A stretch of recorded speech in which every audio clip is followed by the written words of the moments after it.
Jemaat yang terkasih di dalam Tuhan Yesus Kristus, selamat memasuki ibadah Minggu tanggal 6 September 2020 yang dilayankan secara online oleh GKI Citraland. Pelayan firman oleh Pendeta Emeritus B.J. Siswanto dengan tema Saudara yang menjaga dengan kasih. Mari kita bersaat teduh sejenak.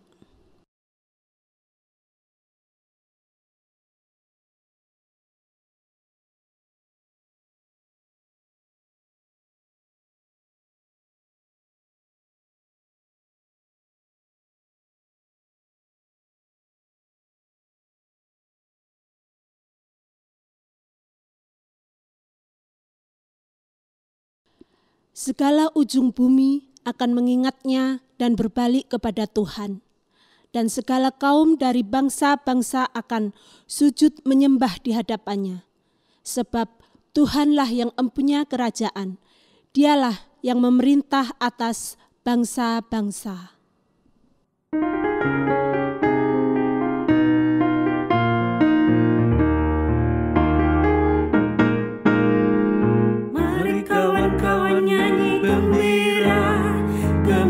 Mengikuti bunyi lagunya, mari kawan-kawan nyanyi gembira, supaya isi dunia mendengarkannya. Nyanyikan kasih Yesus, gaungkan sukanya.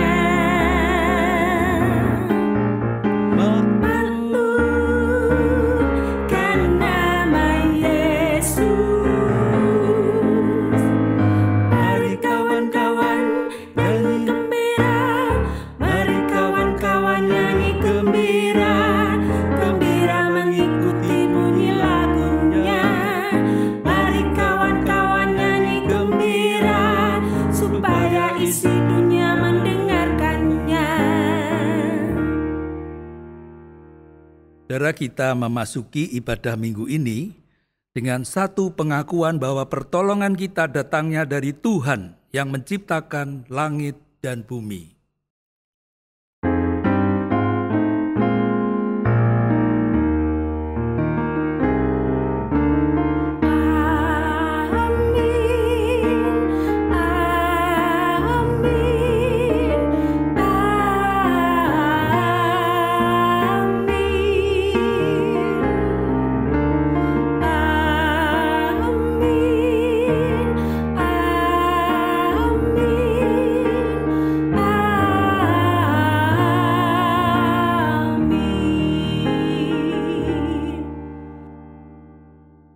Damai Kristus besertamu. Dan besertamu juga. Jemaat yang terkasih, dalam hidup ini ada istilah dalam bahasa Jawa, sawang sinawang, yang artinya saling membandingkan kehidupan pribadi dengan kehidupan orang lain. Namun sebagai murid Kristus, kita tidak hanya berhenti pada membandingkan, tetapi juga diminta menunjukkan kasih lewat contoh hidup yang seturut dengan kehendaknya. Bahkan teguran yang bisa membangun kehidupan bersama ikatan kasih. Inilah sikap kasih yang Tuhan Yesus inginkan kita kerjakan dalam kehidupan kita.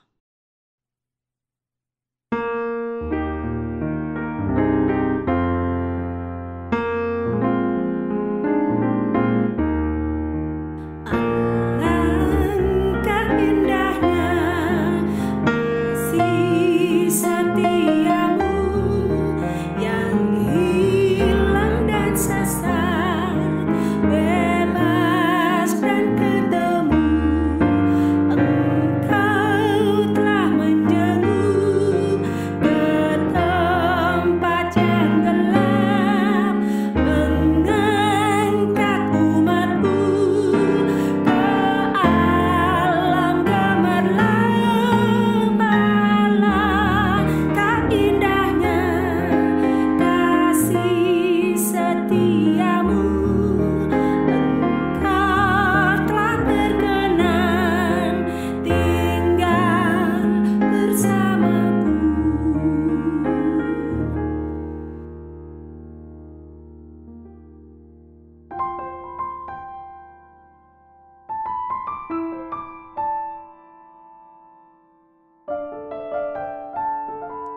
Jemaat yang terkasih, mari mengakui dosa di hadapan Tuhan secara pribadi.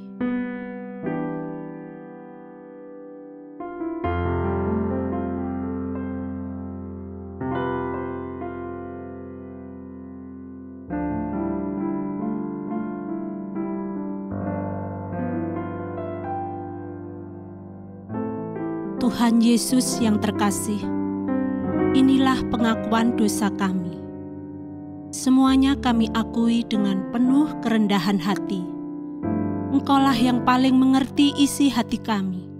Kami memohon pengampunan-Mu demi Yesus Kristus yang telah menebus umat manusia. Kami berdoa. Amin.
Bagi setiap kita yang diampuni dosanya, anugerah Tuhan nyata dalam kehidupan kita. Demikianlah sabdanya tertulis di dalam surat Roma 13 ayat 8. Janganlah kamu berhutang apa-apa kepada siapapun juga, tetapi hendaklah kamu saling mengasihi. Sebab barang siapa mengasihi sesamanya manusia, ia sudah memenuhi hukum Taurat. Demikianlah berita anugerah dari Tuhan. Syukur kepada Allah.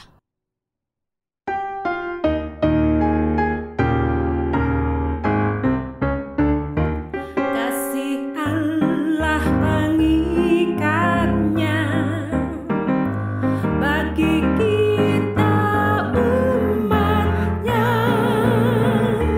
Kita disatukan oleh Roh Allah. Kita satu di dalamnya. Mari kita bernyanyilah. Mari nikmati kasih-Nya. Mari gandeng tangan agar dunia tahu kita satu di dalamnya.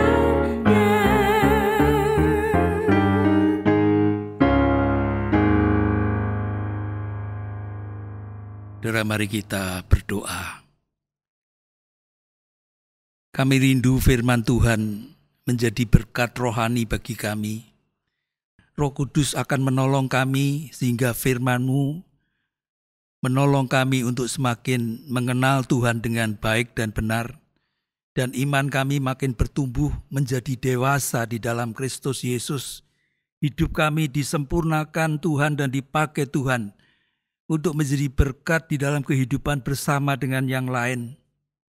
Dan Tuhan dipermuliakan melalui semuanya itu. Berfirman-Lah ya Tuhan, hati kami siap untuk menerimanya. Dalam nama Tuhan Yesus kami berdoa. Amin. Saudara, mari kita memperhatikan di dalam bagian bacaan kita Injil Matius pasal 18 ayat 15 sampai dengan ayat 20.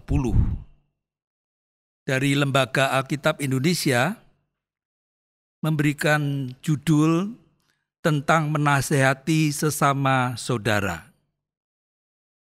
Tuhan Yesus bersabda demikian, apabila saudaramu berbuat dosa, tegurlah dia di bawah 4 mata.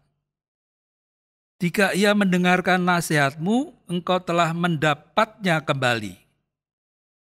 Jika ia tidak mendengarkan engkau, bawalah seorang atau 2 orang lagi, supaya atas keterangan 2 atau 3 orang saksi, perkara itu tidak disangsikan. Jika ia tidak mau mendengarkan mereka, sampaikanlah soalnya kepada jemaat. Dan jika ia tidak mau juga mendengarkan jemaat, pandanglah dia sebagai seorang yang tidak mengenal Allah atau seorang pemungut cukai.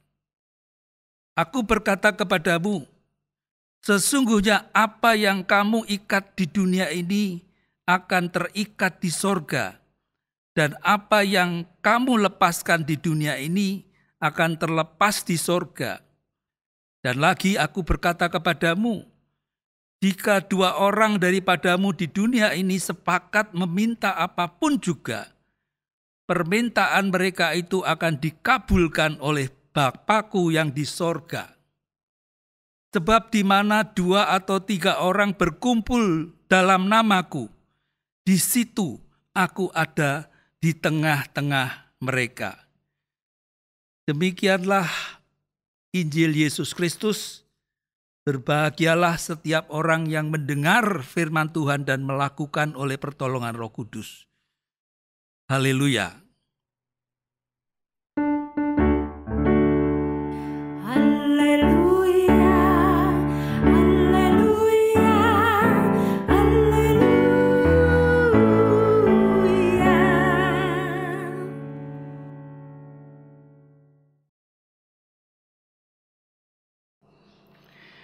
Shalom Bapak Ibu Saudara, bersama-sama kita diajak merenungkan sebuah tema, saudara yang menjaga dengan kasih.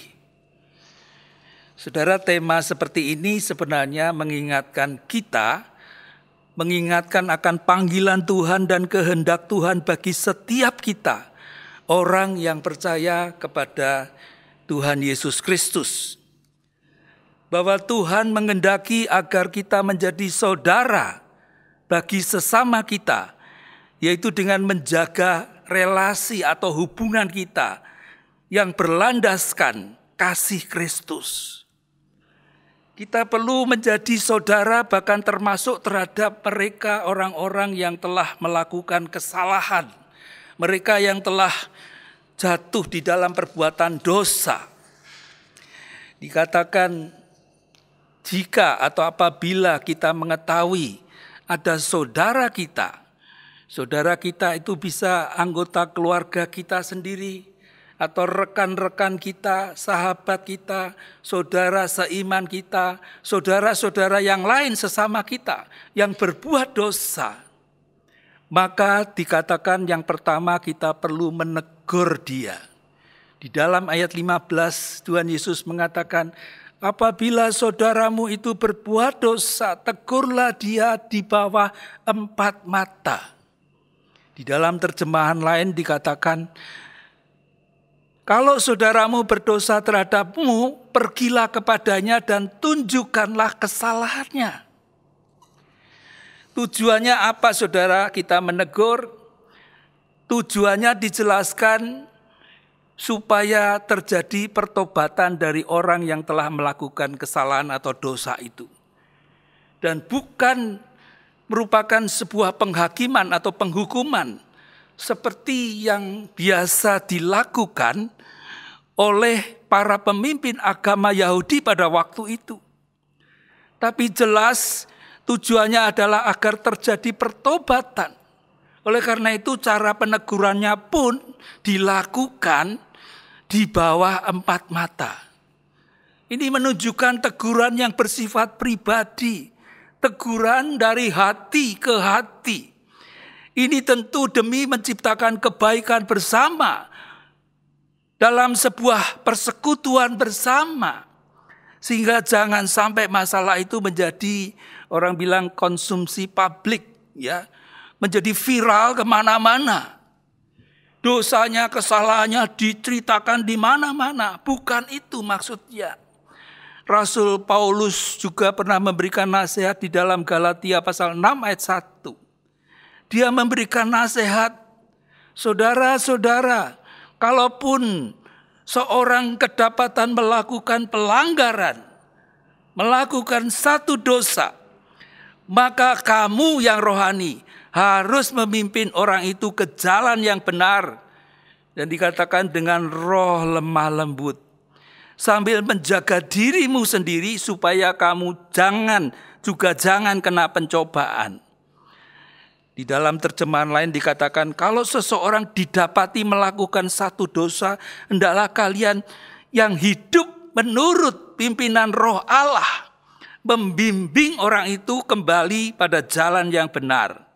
Tetapi kalian harus melakukan itu dengan lemah lembut dan jangan sampai kalian juga sendiri tergoda juga.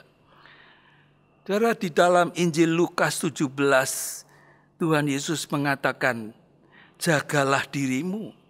Jikalau saudaramu berbuat dosa, tegurlah dia. Dan jikalau ia menyesal, ampunilah dia. Saudara, inilah sikap yang diajarkan firman Tuhan. Yaitu agar kita menjadi saudara yang menjaga relasi atau hubungan di dalam kasih Kristus. Lalu tahap berikutnya Tuhan Yesus juga mengajarkan, jika pertobatan itu belum terjadi, sudah ditegur tapi belum bertobat, maka bawalah 1-2 orang lain sebagai saksi. Kalau di gereja biasanya di dalam persekutuan diperlukan pendampingan, mungkin oleh penatuannya. Tujuannya apa? Tujuannya agar perkara yang sedang dibicarakan itu tidak disangsikan karena ada saksi-saksinya. Bukan untuk mengada-ngada atau membuat fitnah dan semakin menjatuhkan orang itu, bukan. Ya, karena ada 2 orang saksinya, maka peristiwa yang terjadi itu bisa dinyatakan sebagai hal yang benar-benar sudah terjadi. Jika pertobatan itu belum juga terjadi, artinya masih tidak mau bertobat, tidak mau ditegur, maka Tuhan Yesus menegaskan perkara itu bisa disampaikan kepada jemaat. Ya, kalau sekarang di dalam warta jemaat diketahui oleh jemaat. Untuk apa? Untuk didoakan. Untuk didoakan oleh jemaat. Seluruh jemaat mendoakan. Dan jika ini ia masih juga tidak mau mendengarkan jemaat, maka pandanglah ia sebagai seorang yang tidak mengenal Allah atau seorang pemungut cukai. Saudara, itulah yang diajarkan oleh Tuhan Yesus. Bagaimana sikap kita terhadap orang yang bersalah atau jatuh di dalam dosa. Saudara, proses seperti itu bukan hanya sekedar untuk mengatur dalam cara menegur orang yang bersalah, orang yang jatuh ke dalam dosa.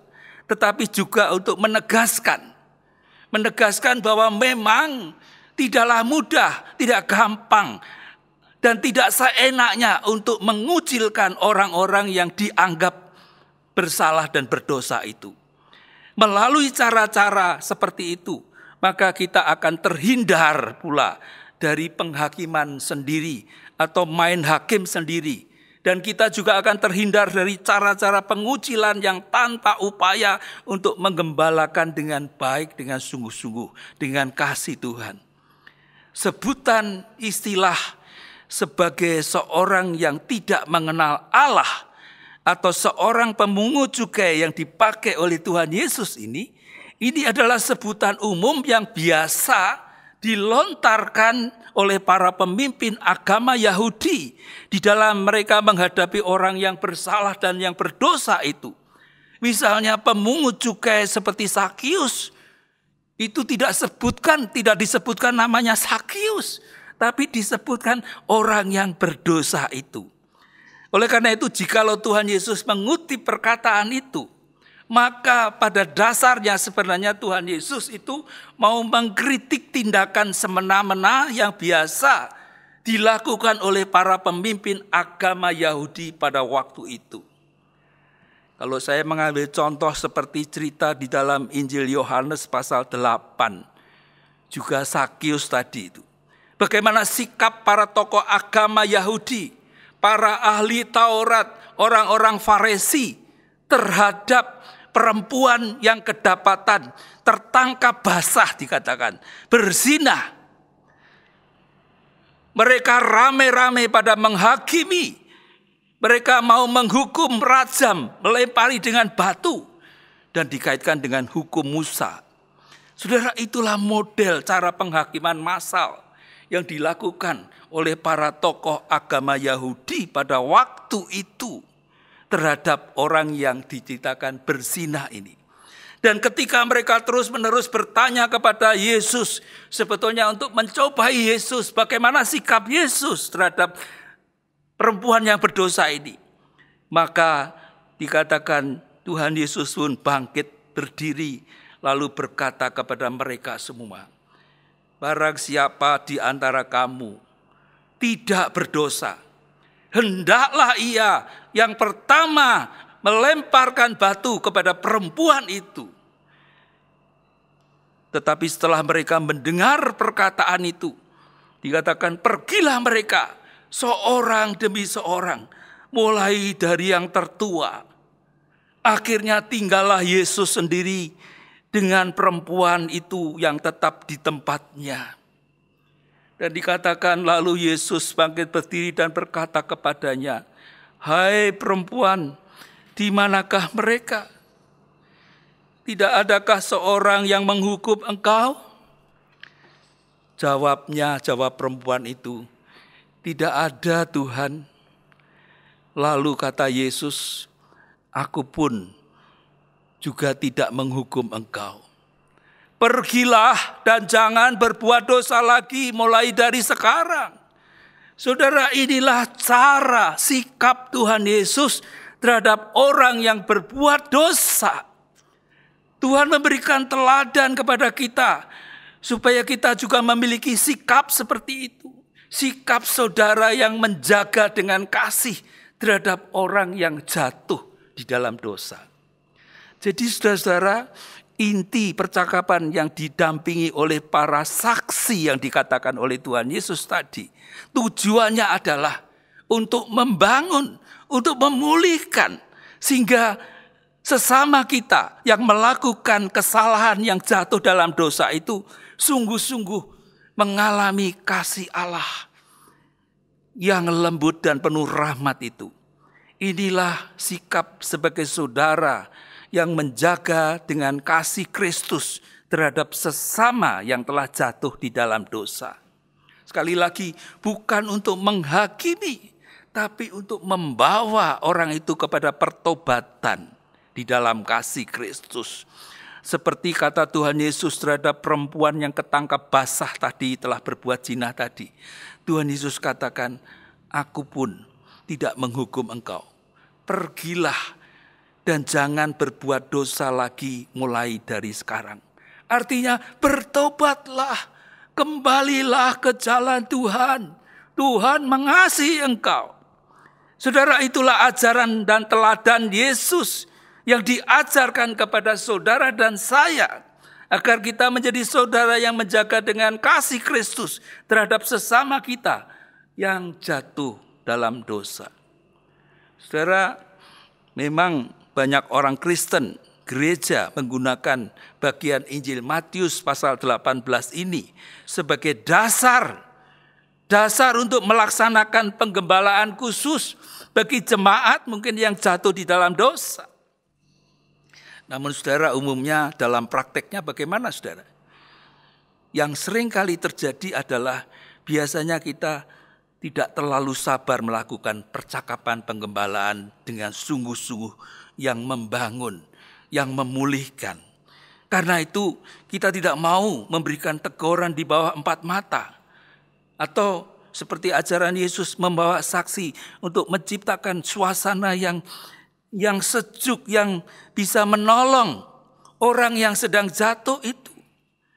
Malahan seringkali terjadi biasanya kita langsung membawa persoalan itu kepada jemaat.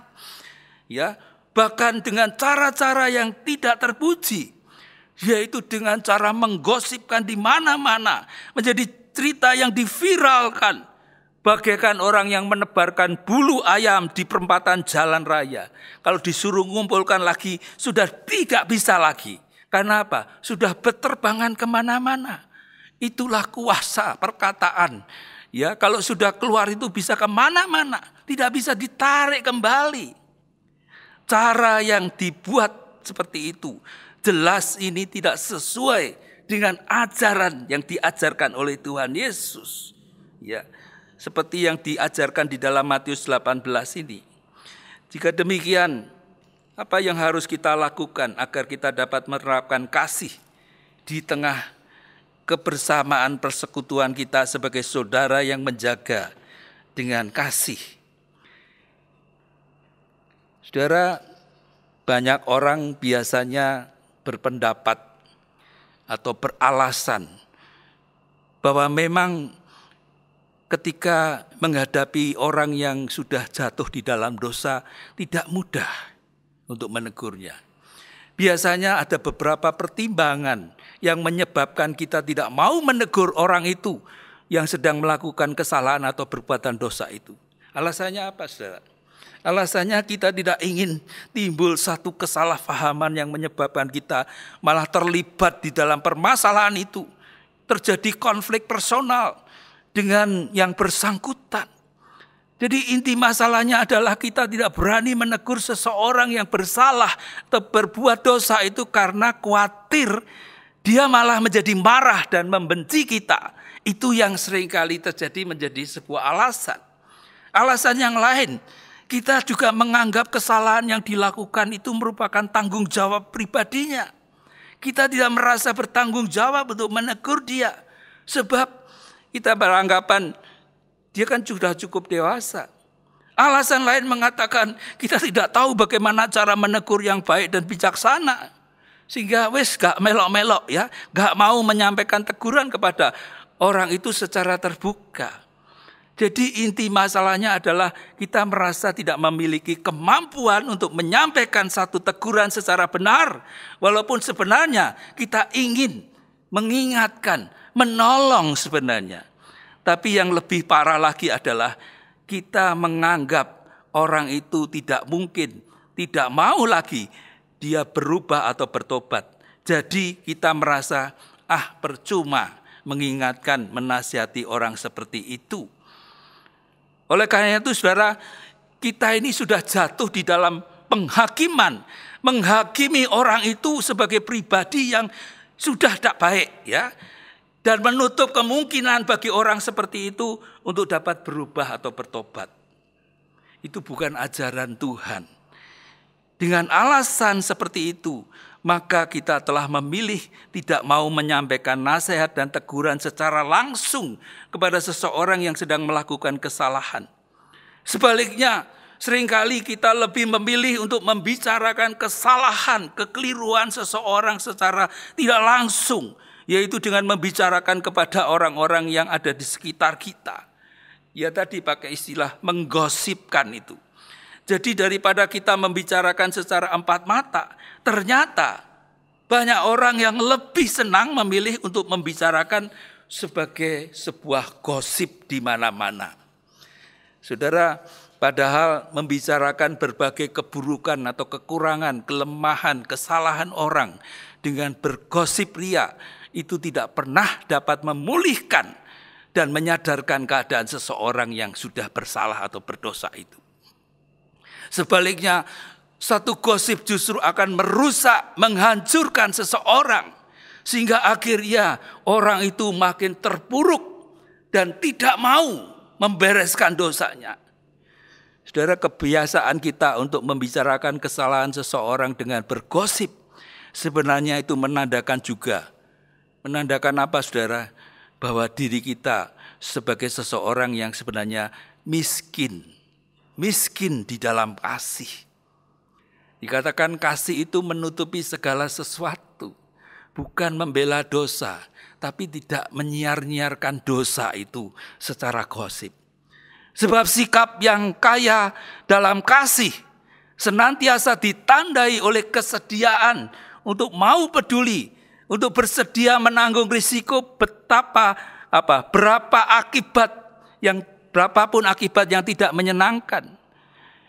Kasih itu mengutamakan kelemah lembutan, kesabaran saat menyampaikan teguran.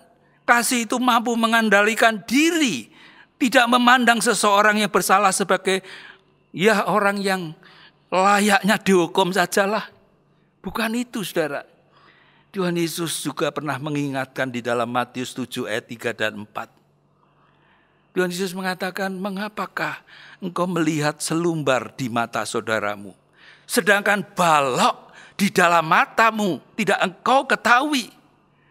Bagaimanakah engkau dapat berkata kepada saudaramu, biarlah aku mengeluarkan selumbar dari matamu, padahal ada balok di dalam matamu?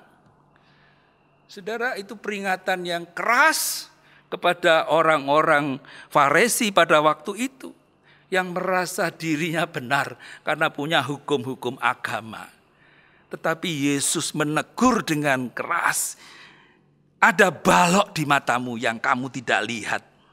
Kuman di seberang lautan kamu bisa lihat.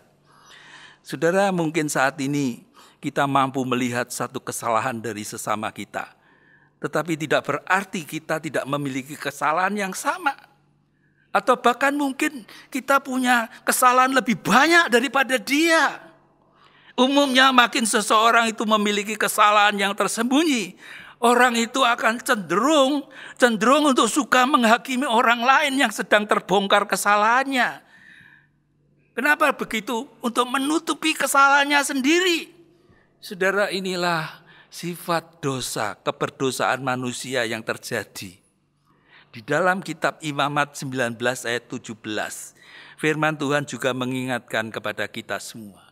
Janganlah engkau membenci saudaramu di dalam hatimu, tetapi engkau harus berterus terang menegur orang sesamamu. Dan janganlah engkau mendatangkan dosa kepada dirimu karena dia. Saudara, Tuhan melarang kita untuk membenci sesama kita di dalam hati kita. Dan membiarkan seseorang yang terus melakukan kesalahan tanpa teguran secara langsung. Artinya kesalahan tetap harus ditegur, tetapi cara menegur harus dilandaskan di dalam kasih Kristus.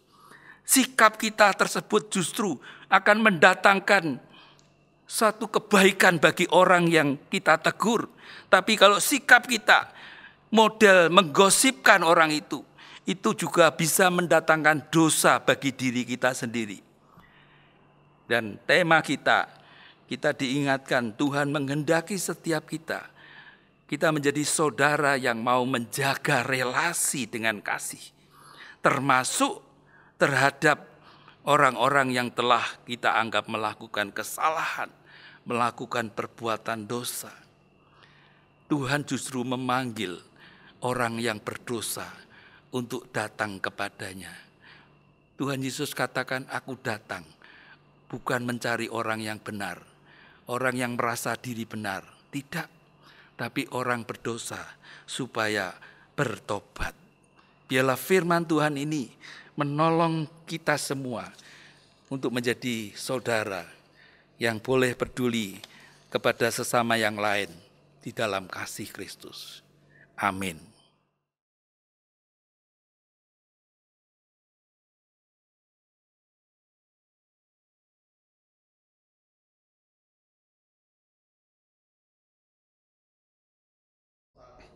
Marilah kita bersama dengan umat Allah di masa lalu, masa kini dan masa depan mengingat pengakuan pada baptisan kita menurut pengakuan iman rasuli. Aku percaya pada Allah, Bapa yang Maha Kuasa, Khalik langit dan bumi, dan kepada Yesus Kristus, Anak yang tunggal Tuhan kita, yang dikandung dari Roh Kudus, lahir dari anak darah Maria, yang menderita sengsara di bawah pemerintahan Pontius Pilatus, disalibkan, mati dan dikuburkan, turun dalam kerajaan maut. Pada hari ketiga, bangkit pula dari antara orang mati, naik ke surga, duduk sebelah kanan Allah, Bapa yang Maha Kuasa, dan dari sana yang akan datang untuk menghakimi orang yang hidup dan yang mati. Aku percaya kepada Roh Kudus, gereja yang kudus dan am, persekutuan orang kudus, pengampunan dosa, kebangkitan orang mati, dan hidup yang kekal. Amin. Saudara, mari kita berdoa. Tuhan, kami bersyukur untuk firman-Mu.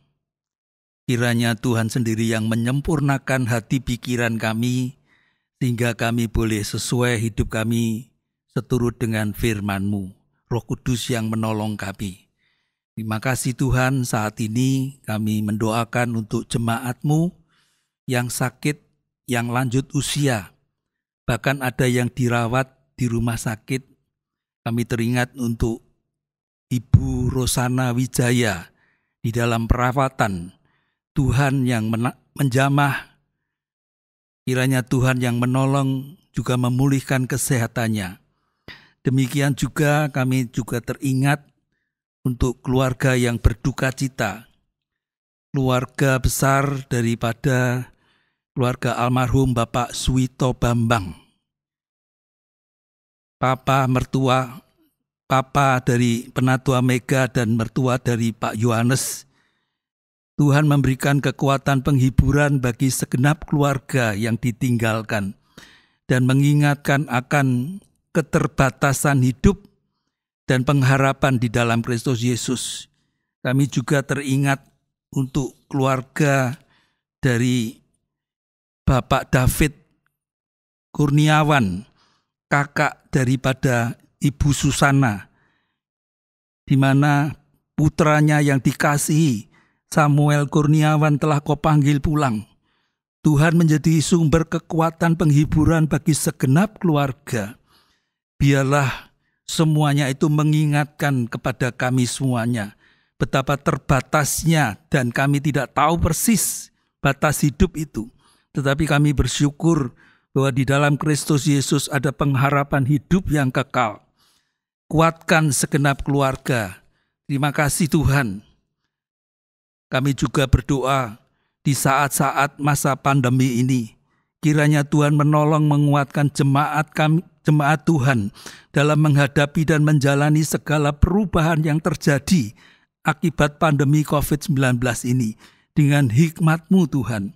Kami berdoa untuk upaya kebersamaan pemerintah dalam menghadapi masalah krisis kesehatan, krisis ekonomi akibat pandemi ini. Kiranya Tuhan juga memberikan hikmat, memberikan jalan keluar untuk semuanya. Kami berdoa juga untuk kesembuhan para pasien yang terkena COVID-19. Bahkan keluarga korban COVID, Tuhan memberikan kekuatan penghiburan. Kami berdoa untuk para dokter, para medis yang bekerja keras melayani para pasien. Tuhan melindungi, Tuhan memberikan kekuatan kesehatan dan sukacita dalam melayani Tuhan. Terima kasih Tuhan. Kami juga teringat untuk kerinduan kami untuk Bukit Bali yang saat ini sedang dalam proses pengurusan. Kami bersyukur untuk perkembangan yang terus terlaksana, bekerja sama dengan berbagai pihak yang terkait. Kami terus berdoa dan menyerahkan. Kami percaya Tuhan yang sudah memberikan, Tuhan yang akan terus melanjutkan, Tuhan yang akan memberkati, sehingga di tanah Bukit Bali boleh terwujud gereja-Mu, GKI Citraland di situ. Terima kasih Tuhan, itulah kerinduan doa kami yang kami naikkan di dalam Tuhan Yesus Kristus. Amin. Tiba saatnya kita memberi persembahan sebagai wujud syukur kita atas pemeliharaan Tuhan. Mari memberi dengan sukacita sambil mengingat sabdanya di dalam 1 Tesalonika 5 ayat yang ke-18. Mengucap syukurlah dalam segala hal, sebab itulah yang dikehendaki Allah di dalam Kristus Yesus bagi kamu.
Tuhan Yesus yang baik, inilah persembahan kami.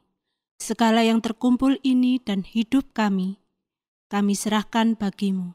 Kiranya semua ini menjadi berkat bagi pekerjaan Tuhan dan sesama kami. Dalam nama Tuhan yang penuh kasih dan berkuasa, kami berdoa. Amin.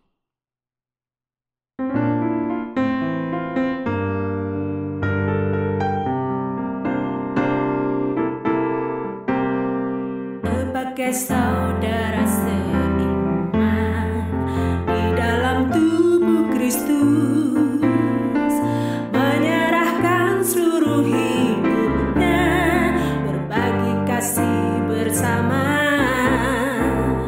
kadang tawa, kadang tangis, suka duka bersama.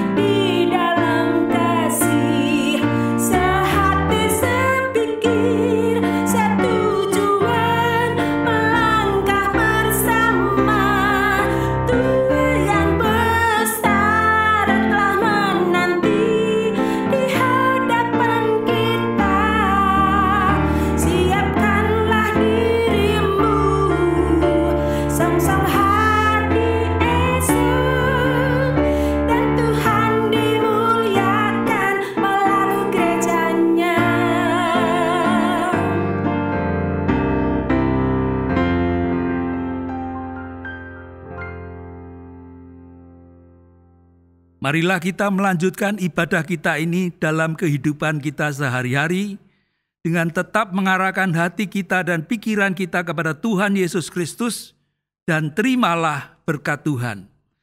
Tuhan memberkati engkau dan melindungi engkau. Tuhan menyinari engkau dengan wajah-Nya dan memberi engkau kasih karunia. Tuhan menghadapkan wajah-Nya kepadamu dan memberi engkau damai sejahtera. Amin.